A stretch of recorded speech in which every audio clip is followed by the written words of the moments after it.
I reported yesterday on his bill that he and Congressman Ro Khanna have represented or put forth, that companies like Amazon and Walmart and Burger King and McDonald's and all these corporations that pay their workers unlivable wages need to be paying for every single dollar their workers get of Medicaid, food stamps, or any other public assistance. Watch this video that Bernie tweeted out earlier. It's really, really something. Here we go. It became clear that someone had urinated into a Coke bottle because they were afraid to go to the toilet.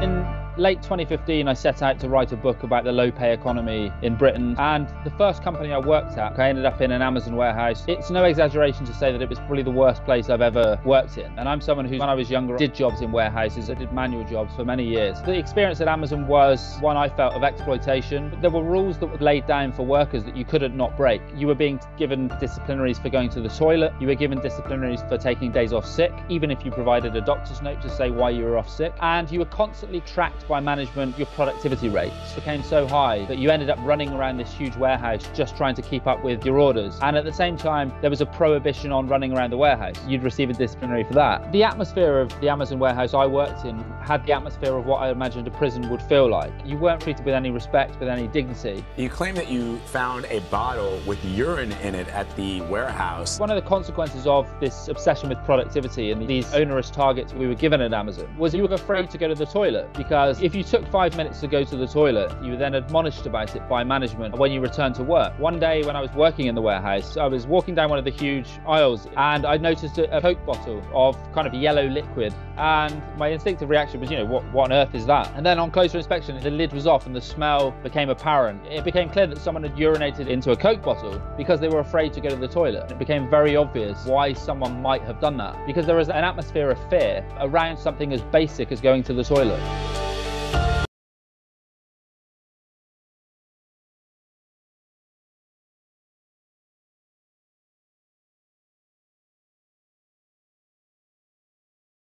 The working conditions at Amazon is accurate. I went in there with an open mind. I didn't know that much about Amazon before I went in there. I didn't go in with any kind of agenda. There was a recent survey done by the group Organize, and they found that 74% of Amazon workers were afraid to go to the toilet because of productivity targets. Now, with that in mind, it doesn't seem a stretch to see that if people are worried about losing their jobs because of productivity targets, they might go so far as to urinate in a bottle if it means losing their job otherwise. Amazon, much of the stuff it's putting out now is pure public relations. Last week, I asked Amazon workers to share their experiences with my office about ways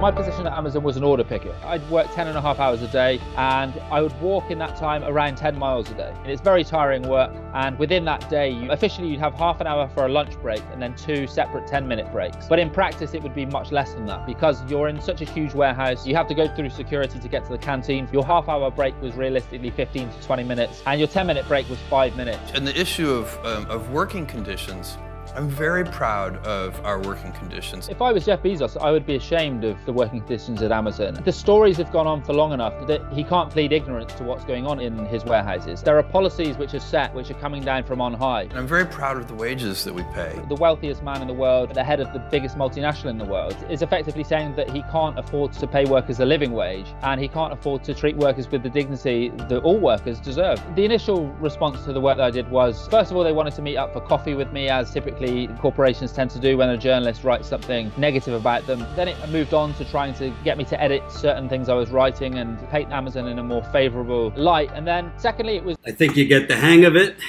I watched that video, and I was honestly, it really puts a face on what Bernie has been talking about and what others have been talking about. There's been a lot of reports in the last couple months on Amazon. Basically, it's a quasi Hunger Games environment. It's a quasi Hunger Games environment. Key words in that video: they're being tracked. They're being tracked. Their workers. They have to piss. They have to piss into bottles because they don't have the time to go to the bathroom. I mean, of course, this is not comparable to slavery of, America's founding, but these kinds of working conditions are not so far off. These are not workers who have an ability to have any breaks, any real breaks. These are not workers who have an ability to wake up in the morning and actually look forward to going to work. These are not workers who could learn any actual skills to better their future. These are not workers who could do the things you need to do in life to be healthy, like have a full meal for lunch. Take breaks where you're not moving all day at work. If you've ever had back problems, or if you've ever had physical problems, your doctor or your chiropractor or whatever will tell you, make sure you get up from your work desk every 20 minutes to a half hour. Take a walk so you're not stiff. I need to do that. I don't do that often. This is not so far off from indentured servitude. I mean, let's put aside the starvation wages for a second. But look at that video. And that was basically an undercover journalist in the United Kingdom. I mean, these workers are treated like robots. And by the way, it's not so different if you go to a fast food place. You ever go to the drive-thru at McDonald's or Burger King? I've done it way too much. On the road, eating like crap. All these people, you barely see a smile on these workers' faces because they're so stressed. Each one of them is doing the job of 5 or 6 people. And then you want to talk about mental health crises. Then you want to talk about the need for food stamps and Medicaid because they're not getting paid a living wage. They are essentially these workers, let's look at Amazon for a second, are essentially, it's maybe not a physical beating from Jeff Bezos, but it's not so far off from getting beaten down every single day. In the video, walking 10 miles a day in that warehouse, getting 15 minutes to eat lunch, pissing in bottles because you're afraid to go to the bathroom. Progressive endometriosis says, even as a white-collar worker, they make you a servant. And what is this for? This is so, they're all doing this so, we could order, chapstick right to our apartment. So we could order whatever the hell we want right to our home. Well, that's all good and well. It's nice to have the luxury of those kinds of services, but that comes at a cost. I think most Americans do not want products delivered to their home if they saw videos like that. And just like, we applaud Nike for doing a courageous thing and standing with Colin Kaepernick, we shouldn't forget that Nike makes its products on foreign child slaves, basically. Sitting in barely air-conditioned, poor working conditions in factories in far countries to make you your shoes and shirts and hats and whatever. The bottom line is, it's not only about paying criminally low wages. It's about criminal treatment towards other human beings. Let me read you some of the joint op-ed that Bernie Sanders and Congressman Ro Khanna wrote. Headline, "It's time to get billionaires off welfare." Year after year, decade after decade, Republicans in Washington have lectured the American people about the need for welfare reform. In the 1980s, Ronald Reagan failed against a fictitious welfare queen driving a Cadillac.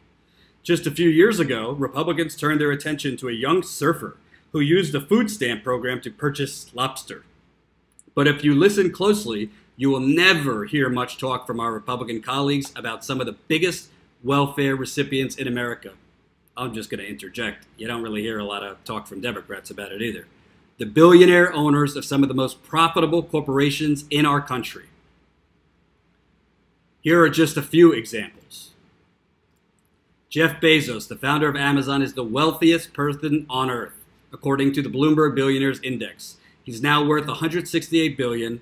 In fact, since the beginning of this year, his wealth has increased by about $277 million every single day. $277 million every single day. Meanwhile, Bezos continues to pay many thousands of his Amazon employees wages that are so low they must rely on food stamps, Medicaid, or public housing in order to survive. In effect, the middle-class taxpayers of this country are subsidizing the low wages paid by the richest person on earth. That's nuts. But Bezos and Amazon aren't alone. The Walton family have won more wealth than the bottom 40% of Americans. If that's not an oligarchy, what is? Meanwhile, just like Amazon, Walmart pays its workers wages that are so inadequate, many of them are forced to depend upon public assistance programs at a cost of some $6.2 billion a year to taxpayers in order to survive. The fast food industry is another major recipient of corporate welfare. While the co-owner of Burger King, Jorge Paulo Lemann, has a net worth of about $25 billion, low wages at this fast food chain cost U.S. taxpayers an estimated $356 million a year. And it's not just Burger King. McDonald's workers are actually encouraged to sign up for government assistance, meaning the company fully acknowledges that it pays its employee wages that are non-livable. In total, 52% of fast food workers rely on public assistance programs to make ends meet. Over half rely on public assistance if you're a fast food worker. The wealthy owners of big airliners are also welfare recipients. While American Airlines made nearly $2 billion in net profits last year, its CEO is on track to make $31 million in total compensation this year. 27% of workers at its subsidiary Envoy Air, which is over 16,000 employees, need food stamps and other forms of public assistance because of the inadequate wages they receive. The working families of the middle class of this country should not have to subsidize the wealthiest people in the U.S. That's absurd. That's what a rigged economy is about. The fact is that if employers in this country simply paid workers a living wage, taxpayers would save about $150 billion a year on federal assistance programs, and millions of workers would be able to live in dignity and security. I'll put the link to the story in the video when we put the video up. I also want to point out, if you are marking your calendar, next week is the 10-year anniversary of the global financial crash that you're probably still recovering from. What do you call the $757 million bailout? If that isn't corporate welfare, what is? The banks get corporate welfare too, because when they fuck it up again, and they will fuck it up again, they're already playing with student loans the same way they played with housing mortgages. No media coverage of that, what they're doing with these student loans, packaging it into hot, toxic dog shit. I'm telling you, and I said this yesterday, I'm going to say it again today. Bernie Sanders, this is a winning message if he runs for president again. Because if there's one thing that Bernie Sanders supporters and Donald Trump supporters agree on, is Jeff Bezos shouldn't be making $277 million a year, nor should the Waltons, nor should any of these CEOs. Rust Belt, where Hillary Clinton lost this is a popular message. Republicans were equally against the bailouts of 2008. And all these people going after Bernie now. Well, this is going to mean people aren't, these companies are going to lay people off and aren't going to hire people if they have to pay them a living wage. Good. Good. Let them. They're going to pretty much have no one left. We cannot subsidize Jeff Bezos so he can get 3 extra yachts this week. It is time for all of us to stand up. It's not just greed, it's immoral. There's no human being that needs that much money. But most importantly, if you're a human being and you have any moral compass, you shouldn't want for your success to come at the expense of the vulnerable below you. By the way, the very people that are responsible for your success. Does anyone here think Jeff Bezos is some revolutionary and he does something so special every day that he should make $277 million? Who the hell's making Jeff Bezos that money? The very workers that are peeing in bottles at Amazon. So they don't because they can't go to the bathroom. It's unreal. The greed has got to end. And this is a winning message for Bernie Sanders, whether he runs in 2020 or he doesn't.